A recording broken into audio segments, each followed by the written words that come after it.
Hi, welcome to another episode of Mineral News Now. I want to thank all of you for joining us today. And we're here today with Lauren Megaw, who has a really, I feel, important and timely story to tell us. So before we get into that, first I want to welcome her to the show. Lauren, great to see you. How are you doing?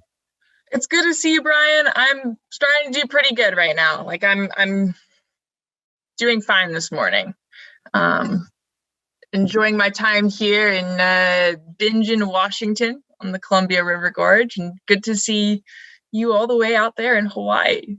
Yeah, well, it's fantastic to see you with your kind of trademark smile and the sparkle in your eyes.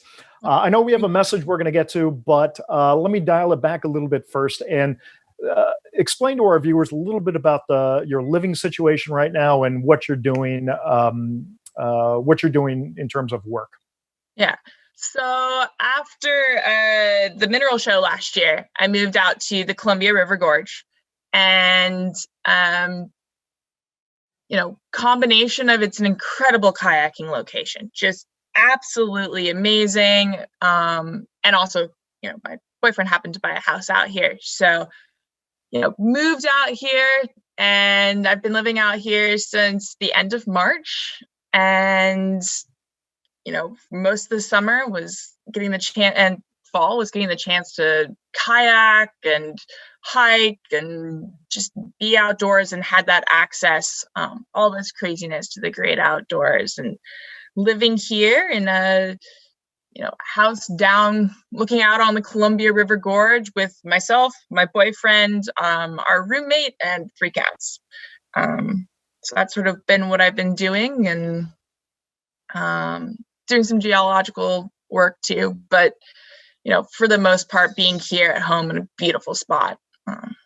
Well, it sounds fantastic. Now, kayaking is more than just a hobby for you. You were doing some instruction, and it may not have been just on kayaking, but whitewater rafting. Kind of unravel that a little for us. So in the past, I've done a bunch of whitewater rafting.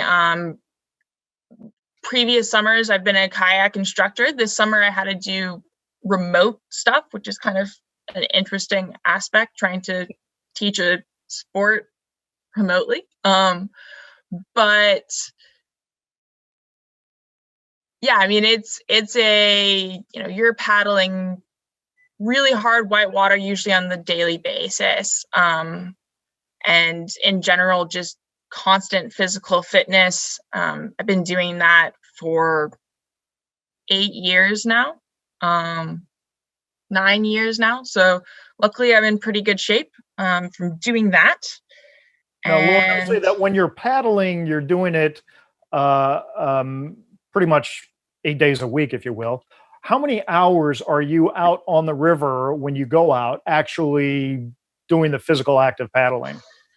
I mean, it depends. It can be, in a typical summer, I would probably be spending 8 to 9 hours on the river. Probably more around 8 hours on the river. But, this summer, we're still talking 3 to 4 hours of exercise plus hiking. And in general, just, in this summer as well, when the water started getting low, running and things like that to try to stay in shape for when the water came back up and could paddle again on bigger stuff. I think you could basically bench press me. I could give it a shot. It depends on how quarantine or how shelter in place has been treating you and Malin's cooking. Exactly. Now, as most people know, you were one of my co-hosts. Actually, you are kind of my main host for last year's What's Hot in Tucson. And last week, you and I were on the phone talking a little bit about what we're going to be doing for What's Hot in Tucson 2021, which we are going ahead with.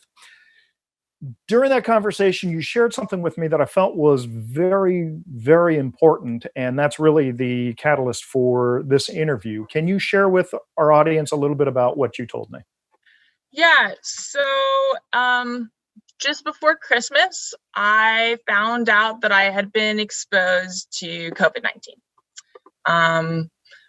My roommate had been exposed to it, and we immediately locked down, and to make sure that we didn't spread it if we had come into contact with it. And by the end of the week, I got tested the first time, and which I guess kind of gives it away, but that time I was negative, and then I started presenting symptoms and got tested again, and I was positive.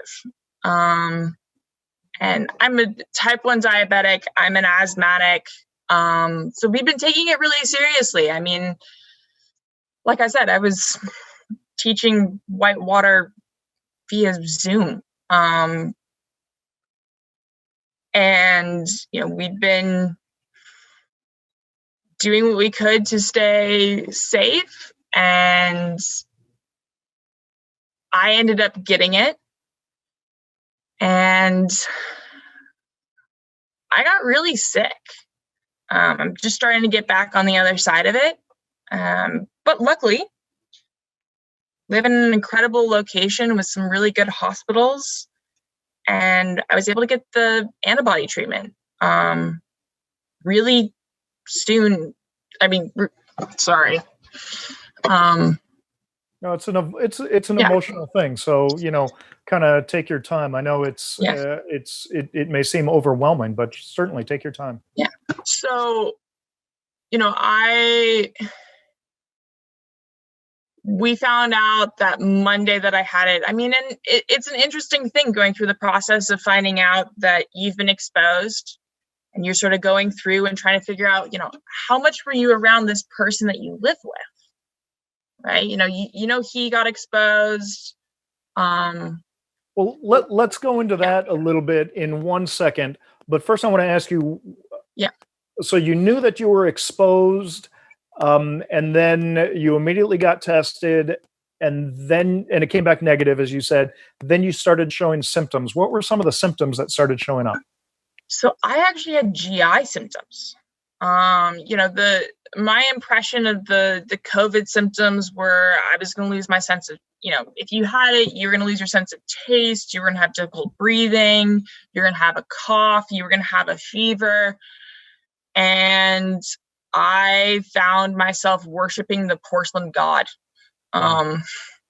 And I think we're learning that more and more, that it manifests in people in all different ways. I mean, the symptoms you've mentioned are the most common, but we're also finding that there are many other symptoms that show up that are not as you listed.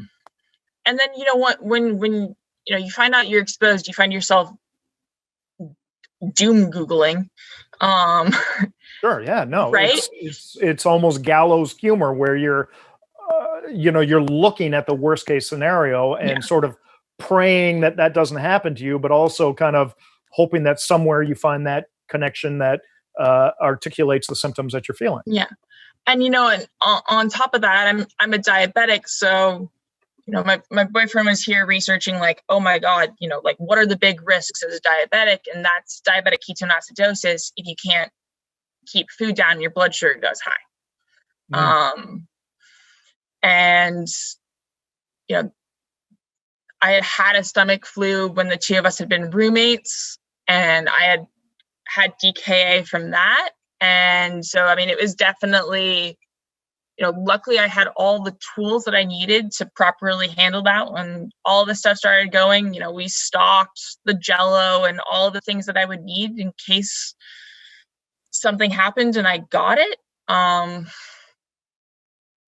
But, it wasn't the symptom that I was expecting. I mean, all three of us ended up testing positive. My roommate was entirely asymptomatic. My boyfriend had a light cough, and I ended up in bed for almost 2 weeks. So, I mean, if this were not the COVID-19 situation that we're in, all of these three things, I mean, your roommate, and in case people haven't put the pieces together, it was the roommate who brought it into the household there. But all three of you had different symptoms, with your roommate being, as you said, asymptomatic, not showing any symptoms.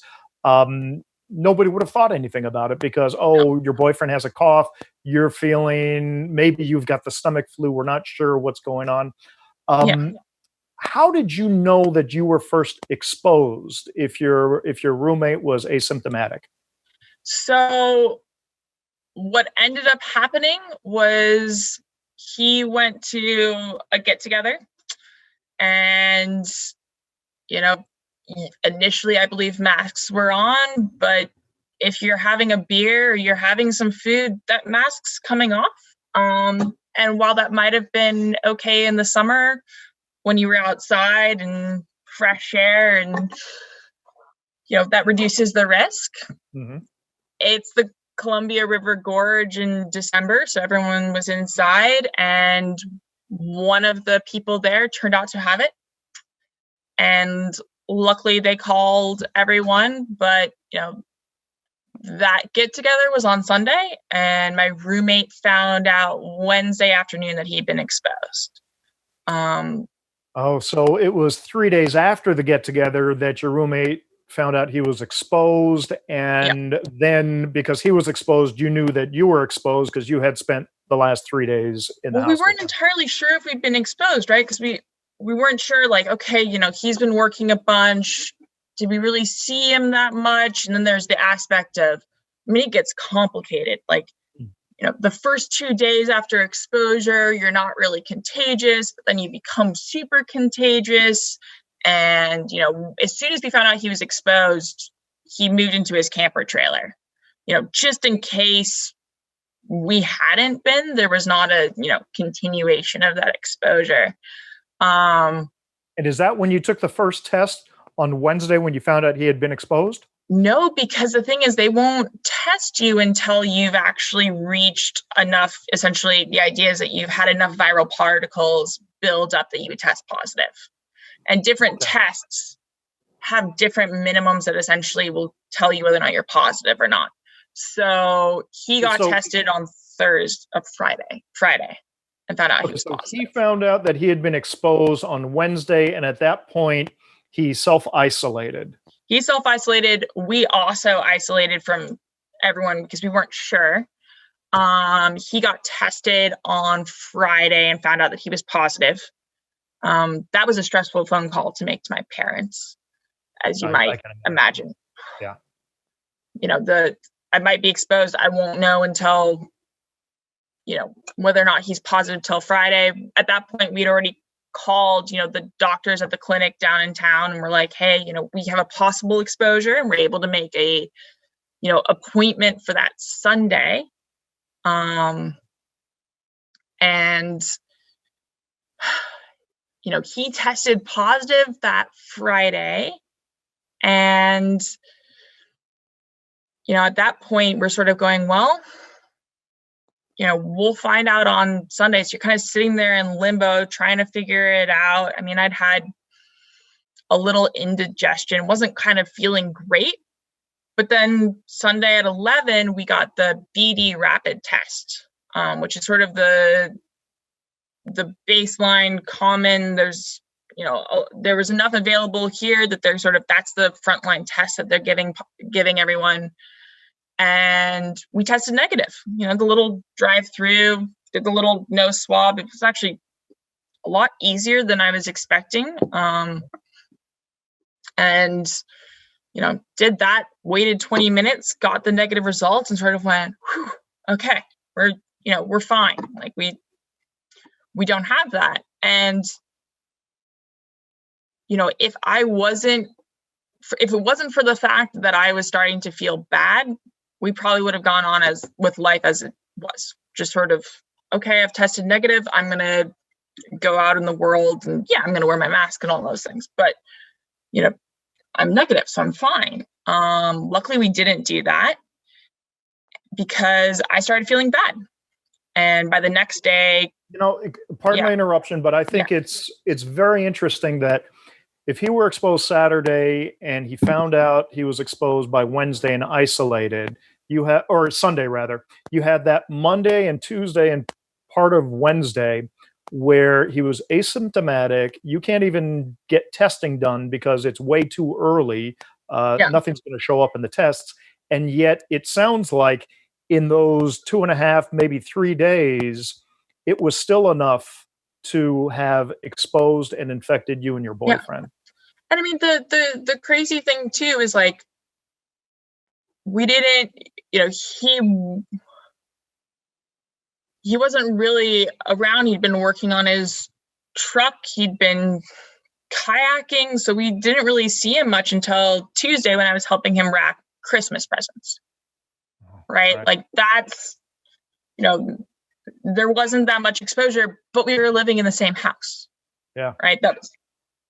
That's how it, you're in a confined space. It's someone that you live with. You're probably going to get exposed, unfortunately. And to me, I mean, I wasn't aware because I have a few friends who have been hit by COVID-19. You are the first person I know in the mineral world directly, first person who has been affected by COVID-19. So there's a lot of stuff that I'm learning just in having the conversations with you. And to me, it's amazing that in that short period of time from Sunday night to Wednesday, whenever he found out that he'd been exposed, that was still enough to expose you, even though you guys didn't have a lot of direct face-to-face contact. Yeah, it speaks to the strength and the the power of COVID-19. Yeah, I mean, spread. We Lysol the house. We were, it's one of those things where, it made its way in and I ended up getting it. And then, by, Sunday we got that negative test and we were like, wow, we must have somehow avoided it. And, that was a big sigh of relief. That was a great phone call to make. It was, like, oh, wow, we're so lucky. And then I started having symptoms. And when I called on Monday to the doctor and was like, hey, I have symptoms. This is what's going on. Like, I can't keep anything down. Okay, your symptoms was still the upset stomach, the vomiting, and that manifested when you started getting upset stomach on Sunday. I got squishy stomach on Saturday. Sunday, I started having issues keeping anything down. Like I had a episode before we went to go get tested, but it came back negative. So I figured, oh, I must have a stomach flu. But then it continued. And we just sort of went, and I started getting muscle cramps and I started feeling dizzy. And it was just like, you know what? And they went, you're a type 1 diabetic. You're asthmatic. Let's do another test, but let's do one that will get a result at a lower level. So you have less viral contagion, and it will still test positive, which was the Abbott test, the Abbott rapid. Okay. Yeah. And when did you get that second test? That was Tuesday morning. Tuesday morning. Okay.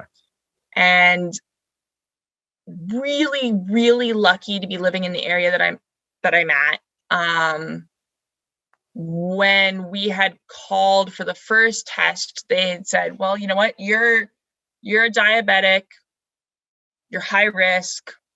We're going to at least get the pre-approval process done for antibodies, because if you test positive, we want to do this as quickly as possible because that will have the best results for the efficacy of the antibodies being able to help you out. So when I tested positive on Monday, the doctor immediately went through with the paperwork with the hospital up the hill. Literally like a 5-minute drive from us. So that process could go through. And I got the last vial in the county. Or I got the last dose in the county. Yeah. Wow. I mean, they then got a re-up on that, but it was because we had been proactive about it since Friday that I was able to do that. And because we were able to, mark when we were probably exposed and knew when symptoms started. And because we got tested early and quickly, I managed to be essentially under the deadline for the efficacy for the antibodies. Now, this was something when we were talking last week, I had no idea about, and I try to keep up to date on what's going on with COVID-19 because I'm very concerned about it. But you shared this with me in terms of the deadline, as you just said. There is a 10-day deadline that I had never heard about, and I felt that was such an important thing that's when you and I kind of started talking about doing this interview. Unwrap that a little bit for our viewers, please. So I ended up getting an antibody called, and I'm going to try to say this because it's one of these crazy names, right? So it's bamlanivimab. They call it Bam Bam. So I'm just rocking that. But the thing with the antibodies, right, is you can kind of think of them as training wheels. The idea is, you get this to get your system used to it, get some training under your belt. Before you run the marathon, you've got to train a little bit, and it's sort of you get this dose, and that gets you a jump start on it. So the idea behind the antibodies is to prevent you from going to the hospital. You're in a high risk group where, if this gets bad, you could probably end up in the hospital. So we're going to give you the antibodies to keep you from getting that bad, from it getting that severe. You might still end up with symptoms. You might still end up sick. It doesn't stop the symptoms, but what it prevents is from it getting worse. But because of that, they can't give it to you once your symptoms start getting serious, because that means your immune system is already under pressure, right? So they don't give the antibodies to you because your system's already creating its own, your symptoms already dealing with it. This will cause stress. And they actually, once you start showing serious symptoms, the studies that were done to prove this was noticing that if they gave it to people who had problems already, it made it worse. So it would overload your immune system. Yeah, that's my understanding. Granted, I'm not a doctor. This is my understanding from talking with my doctors as well as research that I did when I was getting this. But as a result, they have a 10-day window they want people to fit into. And that's not 10 days from when you were tested. It's supposed to be 10 days essentially from when you probably started, seems to be kind of fuzzy on how people take it, whether it's contact. That's hard to kind of trace down, but essentially it's 10 days from approximately when you probably were exposed. Some places you can find them saying from symptoms, but a lot of people are very cautious about that because a lot of times once you start presenting symptoms, by the time you're 10 days out, you're too far in. So they try to do sort of 10 days from when you were probably viral. Or I don't even know if viral is the right term. No, it's contact, right? Yeah, right. Yeah. And what that means, because when I was looking into this, I was like, why is this even available here? Yes, I'm a diabetic. Yes, I'm high risk, but I'm young. I'm 27. I'm fit. I'm a kayaker. Do I really qualify for this? And part of the issue and part of the reason why, this is available, and in some places, they have an oversupply of it. That's starting to change a little bit more, but that was the case in December because it got approved end of November. Is that you have to go into there's that 10-day window. And so what ends up happening is a lot of people, they become symptomatic. They sort of go, oh, maybe it's just a flu. Maybe it's just a cold. It's hard to get testing. I'm just going to put it off. I'm not going to call. The reason we were able to get testing so soon in a lot of ways is we called as soon as we knew we'd been exposed to make an appointment 5 days out. And So and like, to me, that's the interesting thing. We're talking about 10 days, but you actually had only 7 days because from when your roommate was exposed, you lost 3 days before he even found out he was exposed. yeah. So, I mean, technically it would have been somewhere between 9 and 7 days, somewhere in there, depending on when you think of exposure being the case. But even with all of that and being proactive and getting pre-approved prior to all of this, and going through all the steps, I very well could have been told, like, no, you're too far down the line. And I think there's some wiggle room there. It might be sort of like a 11-day kind of thing, depending on doctor's discretion. But it means it's really important that if you think you've been exposed, to go get tested. Yeah. Because the sooner you can find out whether or not you have it, you can make those steps to get the treatment that you need. I mean, granted, it's kind of hard with the antibodies to know whether or not it did anything, right? Because I can't go to the alternate reality where I didn't get them and see how bad I got. Right. But I do know it didn't get in my lungs, right?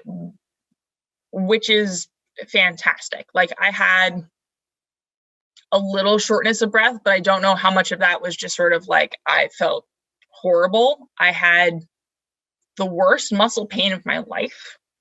And that's like comparing to like times where I've literally hiked straight out and climbed out of canyons, right? Like carrying a boat, or like hiked into things. Like I've been seriously muscle sore.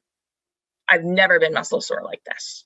Wow. I mean, my joints creaked in a way that was just like, it was painful to do anything. Like, I mean, even walking the 5 feet, 6 feet from my bed to the toilet was a problem. Like, it was, and there's an aspect of you're looking at that and you're going, I, relatively speaking, am a fit person. Right. In a lot of ways. In like the mineral community, I'm a really fit person. I mean, exactly. Unfortunately, right? Like, despite the fact that, there's the young mineral collectors group, overall, right, the demographic is high risk. And there was an aspect where I was like, gosh, I can't imagine what would happen if so many of the people that I love and care about in my community got this. Like, if I'm having this experience, like, holy cow. I mean, and, I'm still dealing with absolutely horrific exhaustion. Like, the reason we're doing it this early in the morning is I feel good first thing in the morning. I crash out at around 11, 12, even now. Although the last couple of days I've been getting to like 2 before I'm just like, you're slowly building up the strength, but you're exhausted by the time even before lunch rolls around. And yeah, and just so that people know, we started this 6 o'clock in the morning here in Hawaii, 8 o'clock in the morning where Lauren is. And I mean, I used to go for like a casual, like, listen to the news and like maybe call my parents and just get out in the morning, because I live in a dark place. So getting for a walk and just getting out of the house and doing something first thing in the morning is good. I used to go for a walk that's like, I don't know, 3-4 miles in the morning. No big deal. I am just now getting to the point where I can go 3 blocks. Incredible. I mean, it's terrifying, actually. Is incredible in the sense that it's not believable. I can't believe that it's that bad. Yeah. I mean, my big success in the last couple of days was I can now walk up the like 2% grade incline. So I can go from like, one street and I can walk up to the next street and then across. I'm winded when I get home. I need to take like a little break. It's absurd. Like, I'm going to have to work really hard to get my endurance back so that I can go kayaking. Yeah. Yeah. Now the GI issues, they have resolved themselves? You're no longer plagued by that? Are you able to keep food down? I can keep food down. Luckily, there is this incredible drug called Zofran, which is an anti-nausea medication. So as soon as I called and was like, I'm having this, they gave me a prescription. Also, because nausea and vomiting are such a high risk thing for diabetics. Like, you can't keep food down. If your blood sugar goes low, that's a serious problem, because how do you get your blood sugar up? Other than honey and Jello and just, it's a really constant battle thing that you have. I know it's a very difficult balancing thing for anyone who's unfamiliar with the life of a diabetic. And even during our filming in Tucson, there were times where we had to stop because we needed to make sure that you were in that place where you could function at the highest. And hold a mineral specimen. Exactly. Those are expensive. And because of that, I had Zofran accessible to me.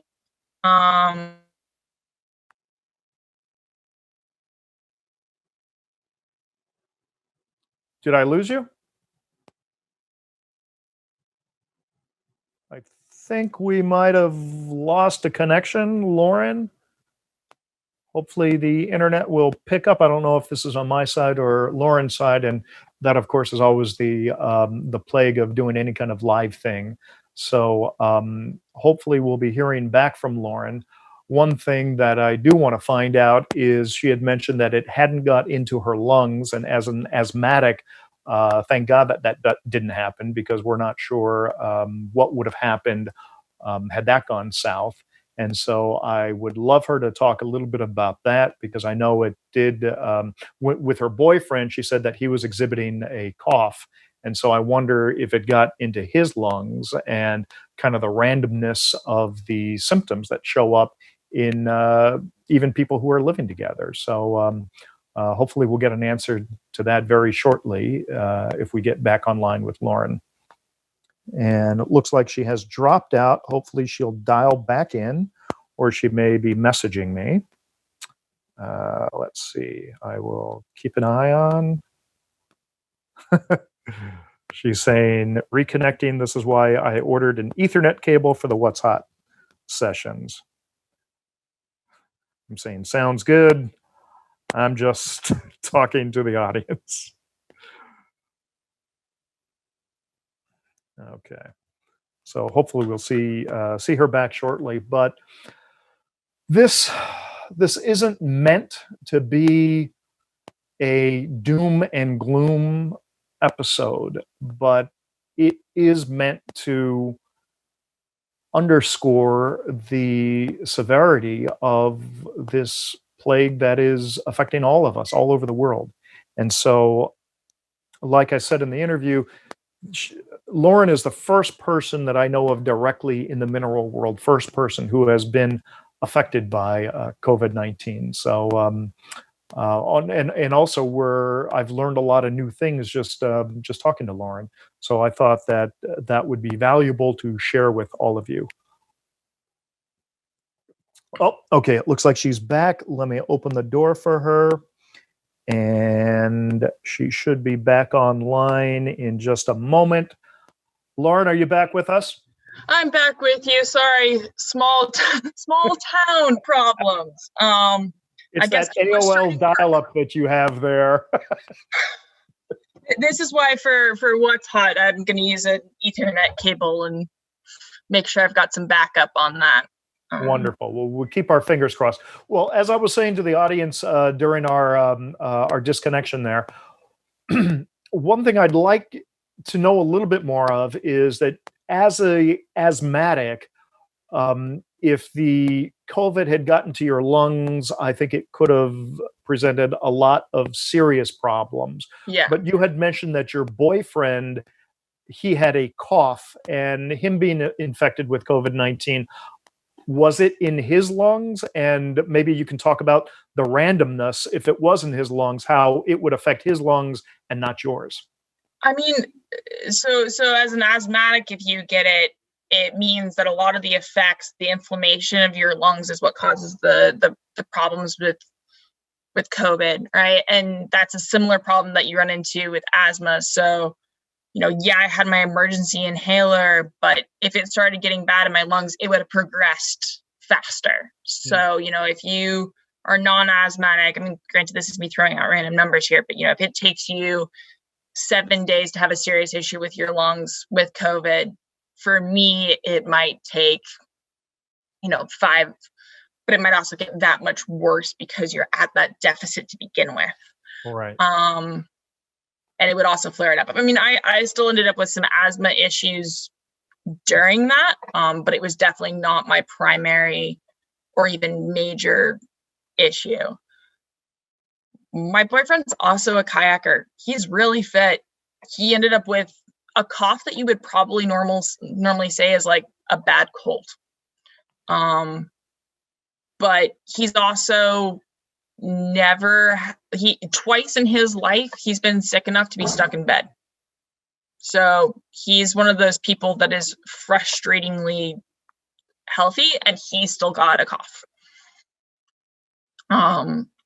I don't know how much of a physical fitness thing plays into it. Our roommate, who is asymptomatic, just got done training for a race. But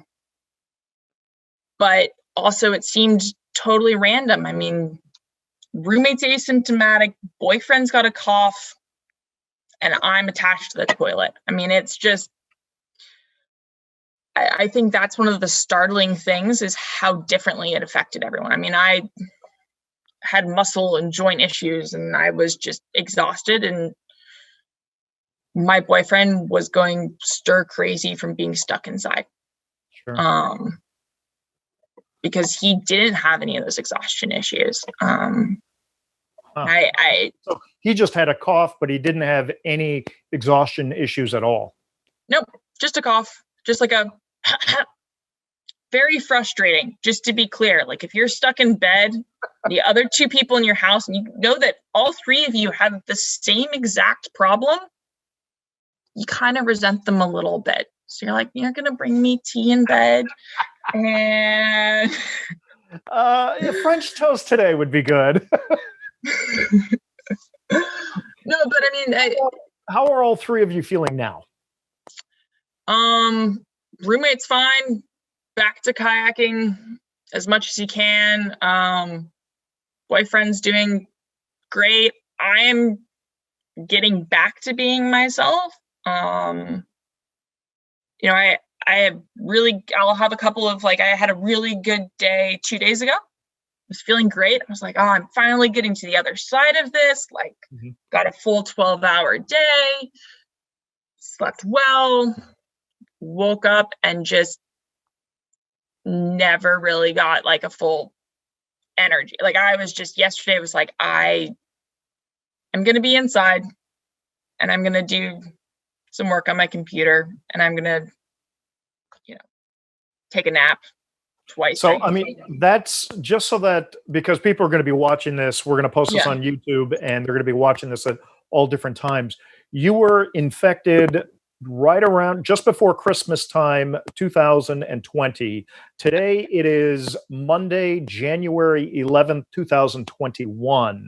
You got your antibody treatment within 10 days of being exposed, and you are still feeling these symptoms of exhaustion despite your level of physical fitness. Yeah. I mean, I honestly can't imagine what it would have been like if I went into this not in the physical shape I was in. And granted, like I knew that if I got this, it could be bad. So I've been taking my vitamins. I've been taking care of my lungs, going on walks. I mean, I was on the Grand Canyon kayaking in October. Right. Like, and I think that was, that's one of the things that I hear a lot. People are like, oh, young people, fit people, you'll be fine. Yeah, I didn't die. But at the same time, I got really sick, and I also don't know what the long-term complications of this is going to be. I mean, like, None of us. if I had to go back to work in, a physical setting, like I can't imagine right now, like I would be toast. There's always that, you hear about long haulers, and there's that like, oh God, stressing your mother out, like, oh God, is my daughter, like, dealing with this. But then you read, you do more research, and it's like, oh God, somewhere I have the numbers. It's most people, like 6 months on, still have a COVID symptom. Mm-hmm. Yeah, they're called the long haulers. Exactly. Well, no, it's not. The long haulers still have serious symptoms. Oh, they're saying now, this is actually like a recent thing that came out, that normal people who have minor, acute symptoms, not major, right? Like minor acute symptoms, still have symptoms 6 months on. A little something here and there. It could be shortness of breath. It could be exhaustion. It could be you're still dealing with muscle issues. I mean, I lost 15 pounds in a week and a half. I mean, what were these numbers? Like, hold on one second. I should have had this pre-pulled up. Oh. So like,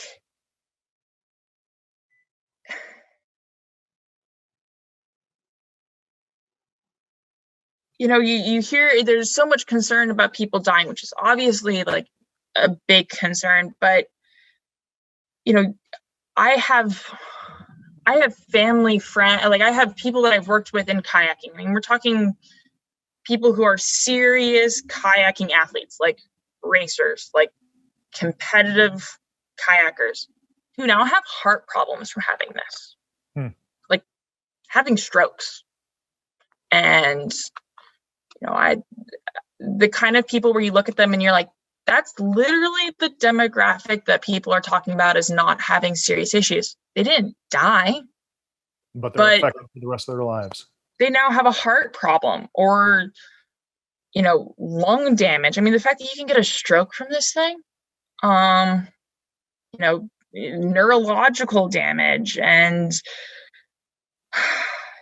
it's, you're looking at this and you're going, what are going to be the long-term effects? I don't know. Yeah. And we took all the precautions that we could, been really careful about it as a house, but all it takes is one time where you're tired of dealing with all of this stuff, and you go, this is I'm in an environment with people that I'm close to, and, it's not part of my official pod, but, I'm going to spend time with these people, and that's all it takes. And I mean, my roommate was asymptomatic. The person he got it from was asymptomatic. And, you really don't know who has it. And I think it's one of the things that makes this disease so terrifying is you don't know how it's going to affect you in the short term when you are at the primary, like, oh, this is when it's really going to mess you up. You also don't know what's going to do to you long term. We also don't know what it's doing to people that are, quote unquote asymptomatic. Like my friend who had the stroke was asymptomatic prior to the stroke. And I was explaining to the audience while we were having the technical problem that it's not my intent via this interview to create a gloom and doom situation, but it is my intent to underline the seriousness of this disease that we're facing.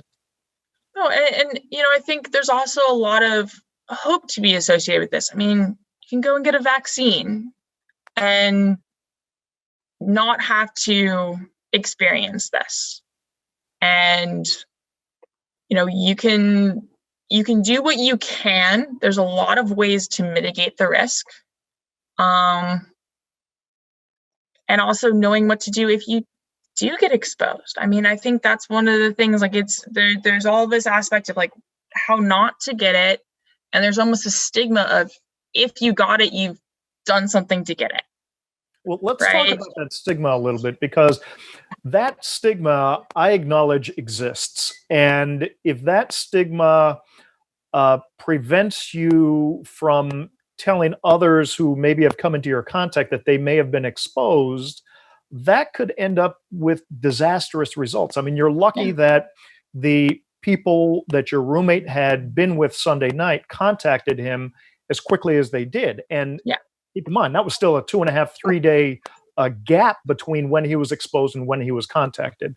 So there is a responsibility that we have to respond quickly to this. You've been very fortunate that you took this serious from the start and you responded very proactively to this.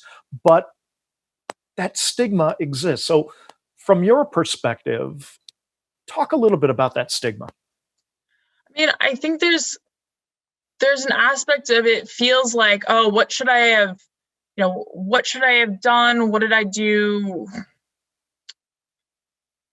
How do I put this? Like, there's an aspect of for me, I can just speak from my personal experience. Like, I have had low energy. I have not had the energy to expend in any way other than sort of baseline. So I knew I didn't have the energy to like really post about it. Now, granted, I contacted everyone that I came in contact with, which was pretty much no one, because I've been isolating. And no one. I mean, I've been a hermit, right? Thank God. So I didn't have to make that many phone calls, but I also didn't post on Facebook because I didn't have the energy of dealing with all the social aspects that come with it. Now, granted, that for the most part, people are going to be supportive, but you also don't want to deal with the other aspects of it where you're just like, I don't have the energy to deal with that. And well, there is a shame aspect that comes with this. And I think that might be some of what you're touching on there. Yeah. And I think it's really hard too, because I didn't want to put my roommate in a weird situation either, where it's like, oh, I got this from my roommate and he went out and messed up. You don't want to dox someone. You don't want to say like, oh, they intentionally did this. And I think that's the hard part about it. It can be literally like one little thing. Right. And there's always that balance of figuring out life versus shutting down. How do you do that, especially when you live with multiple people? And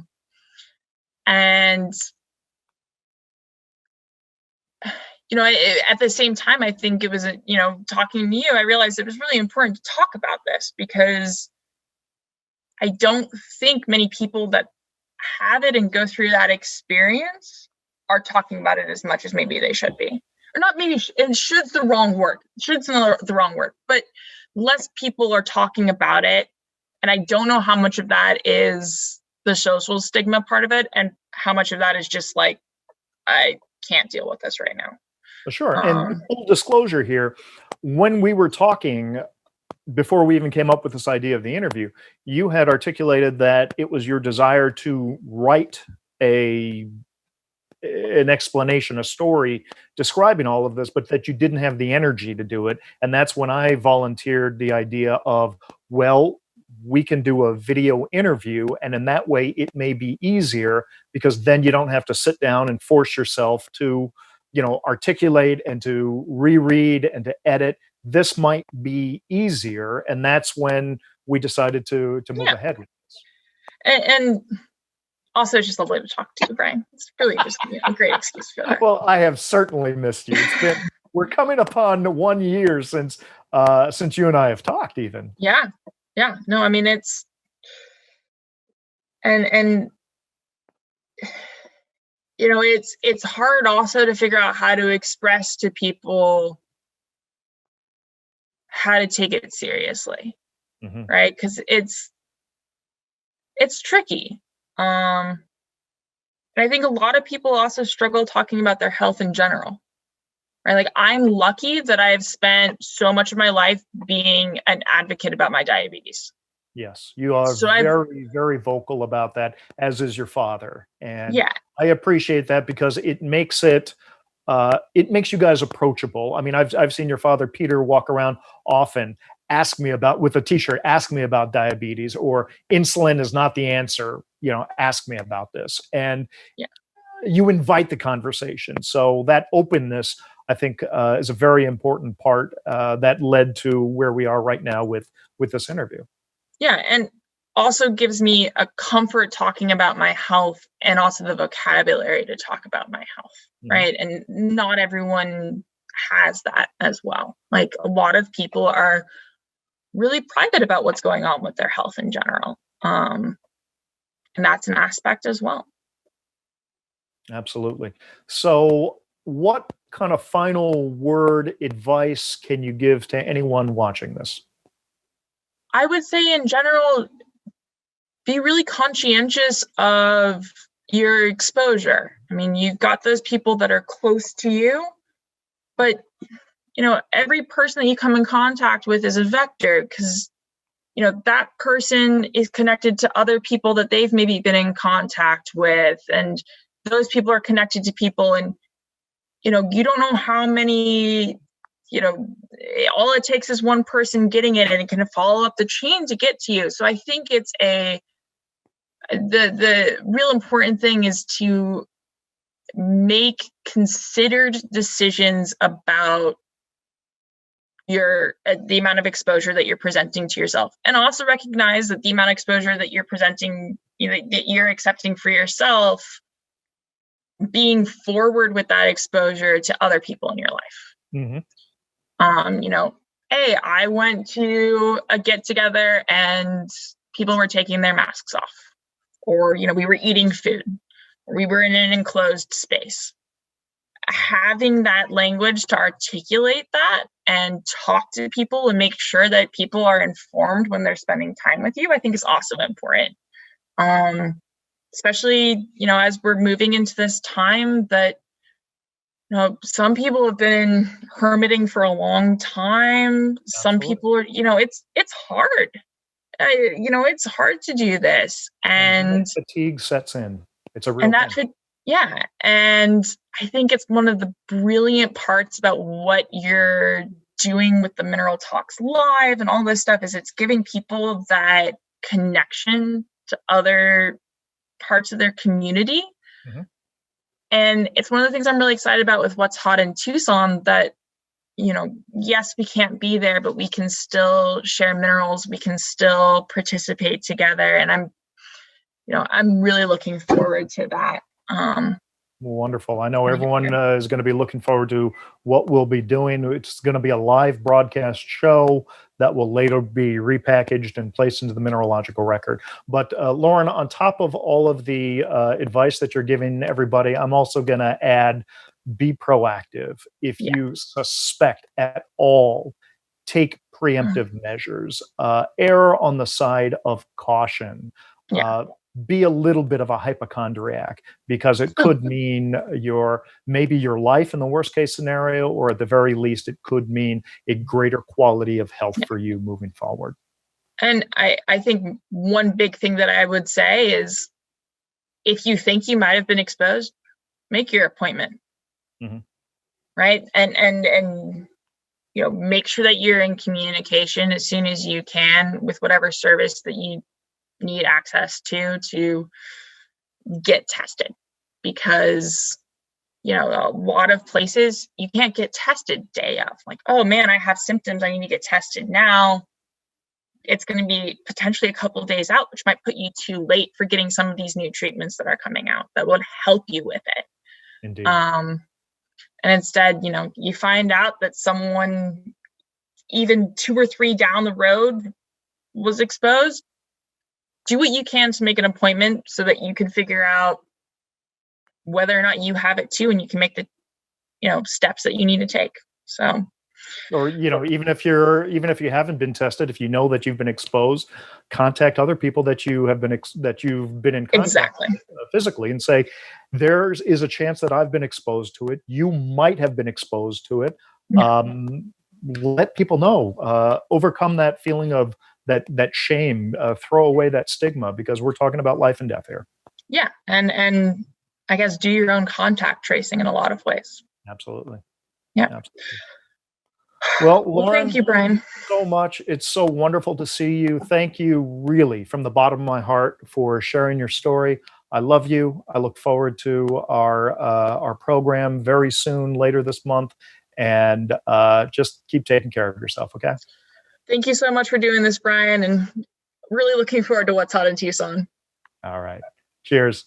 And for all of you out there, keep on staying safe. Thank you.